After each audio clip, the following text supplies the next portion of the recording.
ពេលខ្លះយើងចង់ញ៉ាំកាហ្វេបាច់ទៅឆ្ងាយនេះនៅក្រោយផ្ទះហ្នឹងមកមើលខ្យល់ធម្មជាតិអូយខ្យល់មែនតើនៅវាយកកាហ្វេយើងហ្នឹងមានណាទៀតហើយមើលខ្យល់ធម្មជាតិពិតហ្មងណាខ្យល់មែនហើយសំខាន់ខ្ញុំសម្ដែងសំទៀតទៅម្នាក់ឯងម្នាក់ឯងកប់ទឹកបន្លាយទៅមេភូមិមកឥឡូវហើយគេខំស្ដាឯងខំកប់គាត់ថាមនុស្សយើងត្រូវ relax ត្រូវ fresh អញ្ចឹងណាម្នាក់ឯងក៏ធ្វើបានដែរម្នាក់ឯងក៏សុបាយចេញម្នាក់ឯងក៏និយាយទៅចាម្នាក់ឯងគឺ the best ព្រោះមានគ្នាតើពីអង្គុយសងតែម៉ោងម្នាក់ឯងហើយឥឡូវគេដាក់ drink ឲ្យហើយមុនសែបសោយ drink ហ្នឹងក៏អញ្ជើញឲ្យលុយគេព្រោះអីតែអត់មានលុយឲ្យគេទេគេឲ្យលាងកែវលាងចានហ្នឹងគេដាក់កែវជ័រគេអត់ឲ្យលាងទៀតទៅមិនដឹងថាបានអីឲ្យគេទេបន្ទាប់មក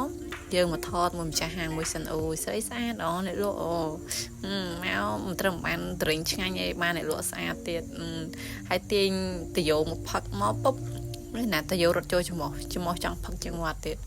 ផឹកហើយឲ្យដៃមួយទៅមាន